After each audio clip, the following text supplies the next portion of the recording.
รายการต่อไปนี้เป็นรายการทั่วไปสามารถรับชมได้ทุกวัย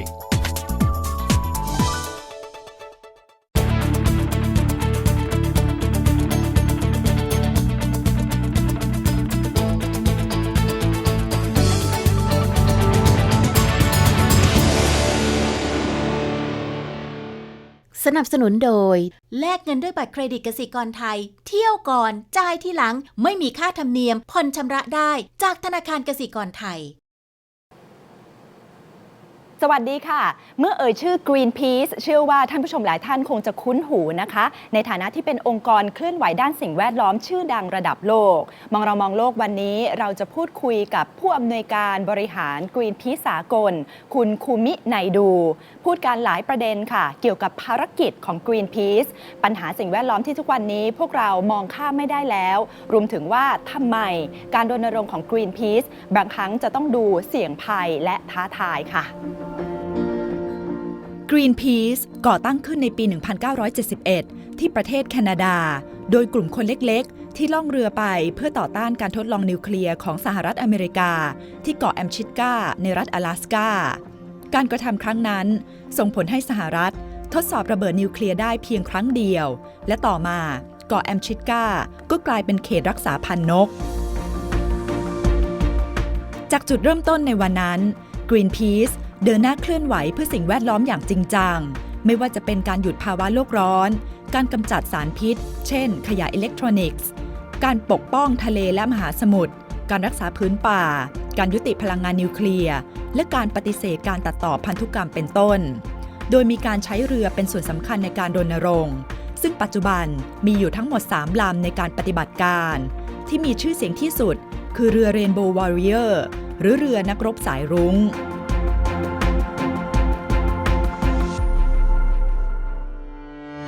ปัจจุบัน Greenpeace เป็นองค์กรไม่แสวงหาผลกำไรที่มีขนาดใหญ่มีผู้สนับสนุนกว่า 2,800,000 คนมีสำนักงานอยู่กว่า 55 ประเทศทั่วโลกรวมถึงในไทยด้วย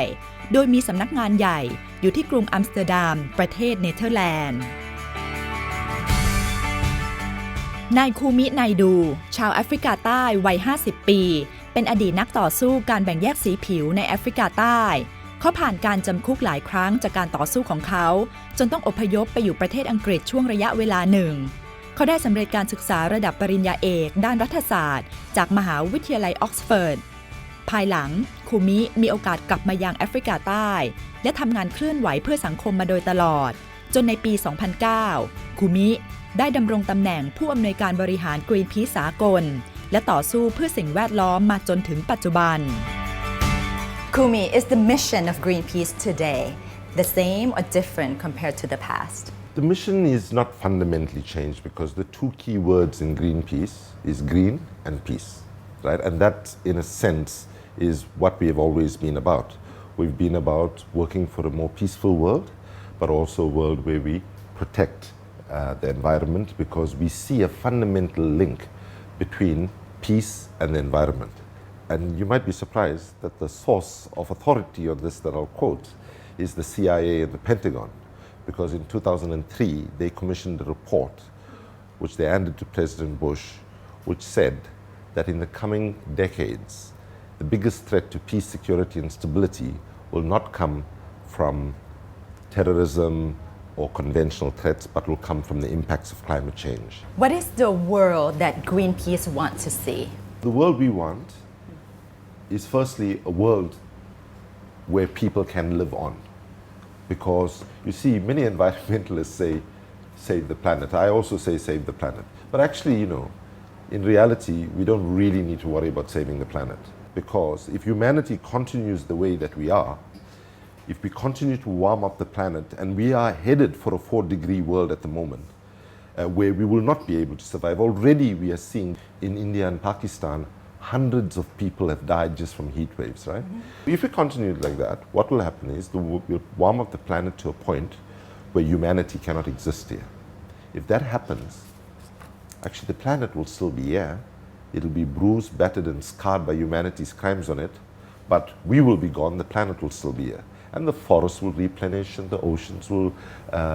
recover and so on. So it's not the saving struggle, the planet, it's it's saving us, humanity. It's save about ourselves. saving humanity. So the struggle that we are engaged in as Greenpeace, the world that we want to create, is a world where humanity can coexist with nature in a mutually interdependent way for centuries and centuries to come. This struggle is fundamentally about securing our children and their children's futures.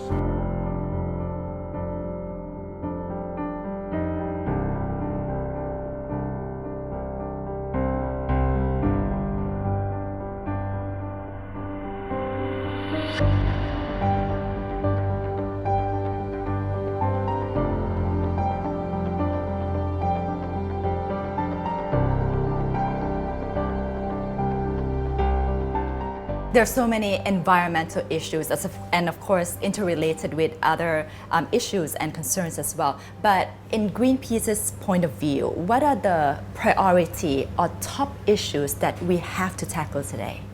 Well, climate change is a game changer, right? As the leader of the global trade union movement puts it, Sharon Burrows, for the first time a woman leading the international trade union movement, amazing woman who said, as a trade unionist, as a mother, and as a human being, I have to be involved in climate change and play a leadership role in it because, quote, there are no jobs on a dead planet, right? Mm-hmm. And so climate and energy is a key, number one priority.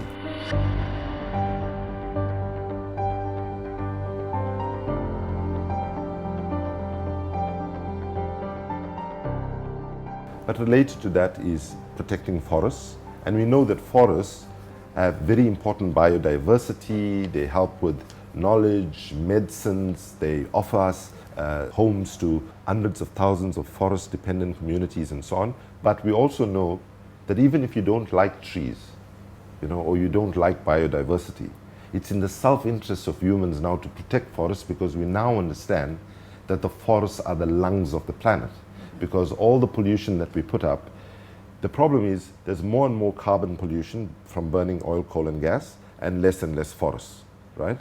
And so what we need to do is reduce, on the one hand, the carbon emissions and also increase, the amount of forests that we can protect.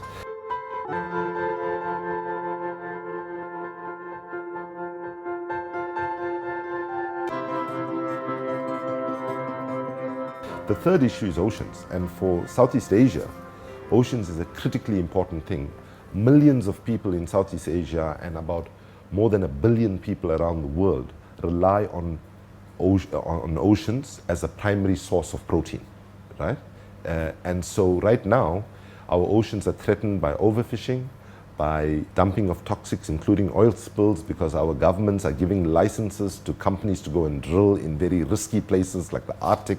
and other parts of the ocean around the world. And the third problem we have is a problem called ocean acidification, which means more and more carbon, less and less forests. That excess carbon is going into our oceans, turning our oceans into acid. And the worst case predictions are that in 4 decades, our oceans could be close to dead if we don't reverse.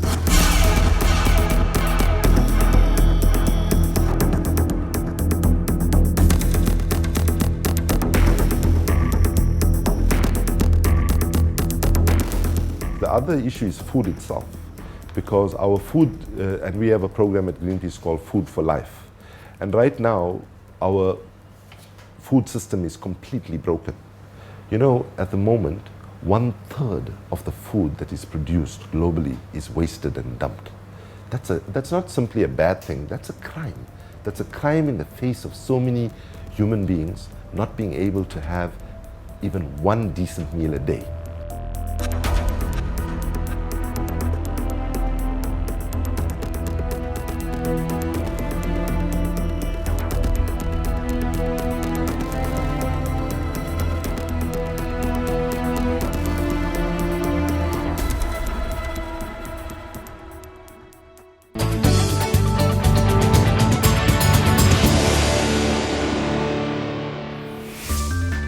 เมื่อเดือนมิถุนายนที่ผ่านมา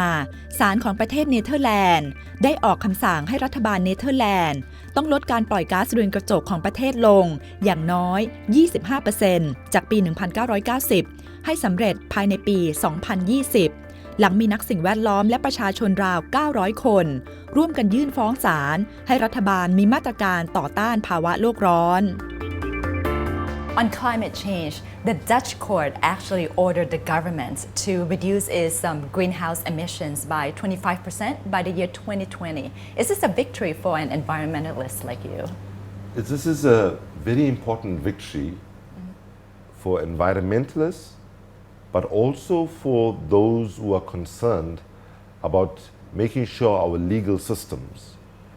do not do what sadly mostly they do, which is protect the interests of the powerful, right? What happened in the Dutch case? A NGO called Urgenda, together with 900 Dutch citizens, brought a class action suit against the government, saying that the government's target of 17% was just not good enough to actually offer protection to children in Holland and elsewhere in the world. And on the basis of that, this court has ruled. Now, we are very positive about that as Greenpeace. We applaud our colleagues and the people of Holland who took that lead, because in Southeast Asia, we are bringing probably one of the most historic cases, which we have just filed in the Philippines against the major oil and fossil fuel companies, saying that they carry partly the responsibility for the various violent typhoons that we've been having in Philippines and elsewhere in Southeast Asia. And we want to place the burden of helping those people to recover, to rebuild their homes, the relief effort and so on the people that have made trillions of dollars of profit over time on the backs of poor people who are the first to suffer, when quite often they are the ones who actually lead the most low consumptive lifestyles, are burning almost no carbon and so on. This is what we mean by climate injustice, and we are hoping that the Filipino legal system will follow the precedent of what the Dutch courts have just done.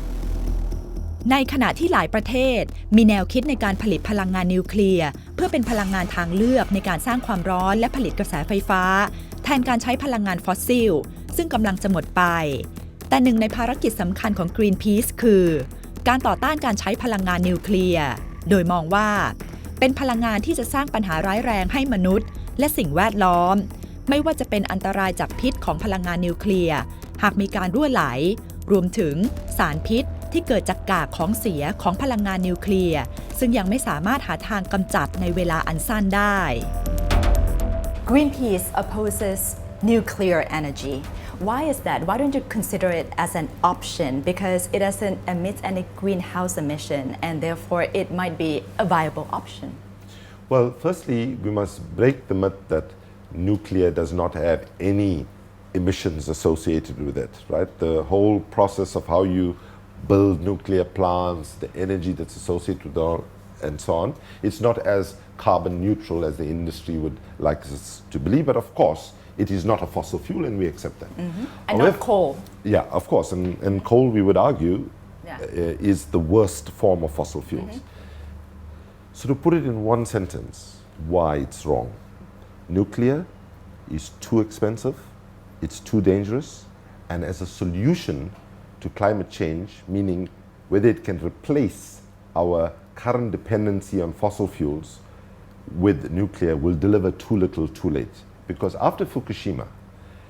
no country is going to be able to just go ahead and build a nuclear plant in a quick space of time. In any case, even before Fukushima, it takes at least 10 years to build a single plant, right, to do it properly. The costs,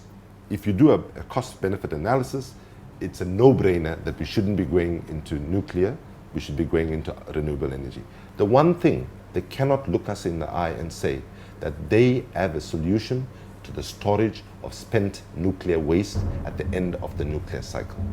That waste takes between minimum 200, sometimes 1,000 years before it is safe again.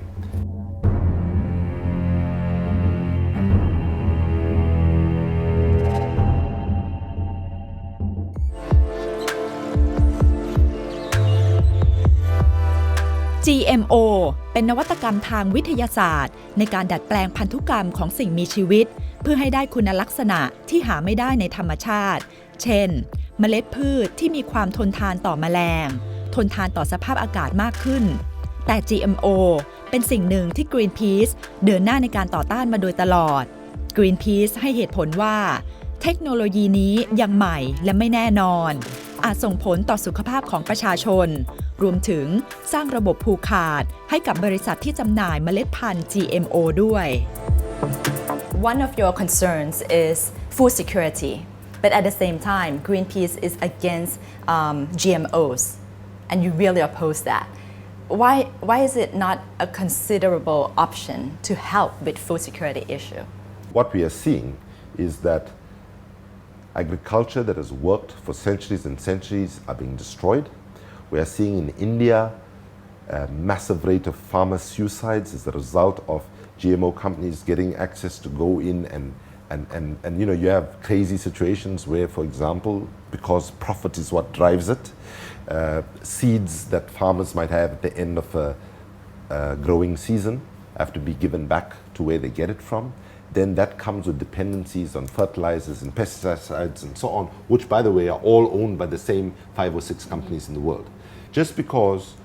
we haven't had a long time for seeing the impacts of it, right? So we should not be expanding something where we've not convinced ourselves that there is not a long-term impact on food and what food looks like. Because once we go down that route, it's irreversible. So for all of those reasons, we think that the best way forward is organic and ecological farming.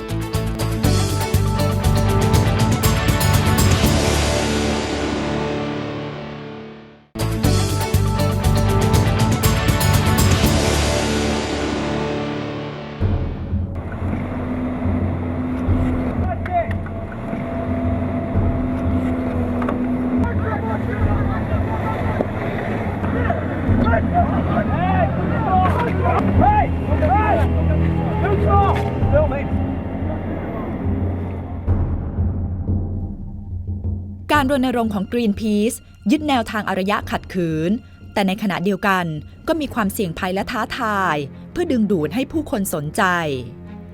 อาสาสมัครของ Greenpeace มักจะเข้าไปในจุดที่มีการทำลายสิ่งแวดล้อมเพื่อบันทึกสิ่งที่เกิดขึ้นมาเผยแพร่ให้โลกเห็นและบางครั้งก็ทำปฏิบัติการที่บ้าระห่ำไม่ว่าจะเป็นการปีนขึ้นไปในสถานที่สำคัญหรือตึกสูงๆที่เป็นเป้าหมายเพื่อแขวนป้ายประท้วงการทำตัวเป็นโล่มนุษย์เข้าไปขวางการล่าวาฬรวมถึงการเอาซากวาฬขนาดยักษ์มาวางประท้วงอยู่หน้าสถานทูตเป็นต้น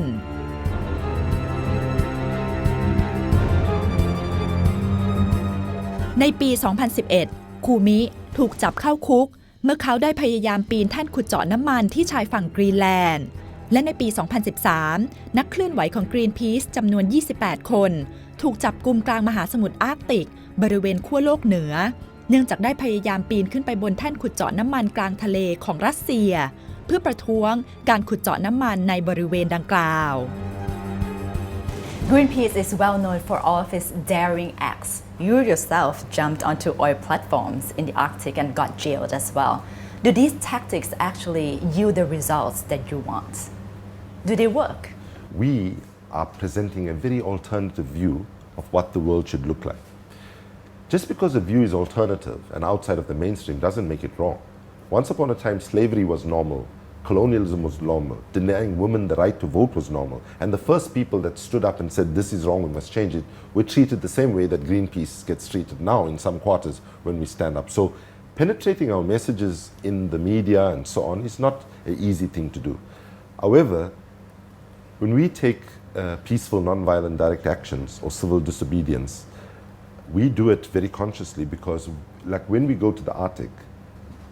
we are trying to get to a place where there's an environmental crime that is happening. Our job is to go there and what we call, as the Quaker movement calls it, bear witness. So we document it, we show what's happening, we put it on the global marketplace, and then people have to decide whether they want to accept it or stand up. And I would say, on balance, the strategy has worked very well in terms of raising awareness, on drawing people's attention to the issue and getting people involved. But then Greenpeace activists would get jailed and arrested. Is it worth it? Well, if what is at stake here is a survival of the human species as we know it, then I would say absolutely. So given of what is at stake, which is our children and their children's future, history teaches us these struggles of justice, whether it was gender equality, racism, colonialism, slavery, these struggles only move forward when decent men and women stepped forward and said, enough is enough and no more. We're prepared to put our lives on the line if necessary. We're prepared to go to prison. How does Greenpeace come up with ideas of what kind of acts to do? Do they come from you? No, I'm not as creative as that actually. It's very interesting that Greenpeace is as millions of volunteers around the world, right? When you talk about online volunteers and offline volunteers. And the ideas are coming from all over the place, right? To be honest with you, I don't think I've had a single idea on one action in my almost 6 years at Greenpeace, because I know there are some better people who are more creative. And I have to say younger people know that their future is at stake and they're going to pay the price for the inaction by the current adult leadership. And they come up often with some of the most, creative ideas.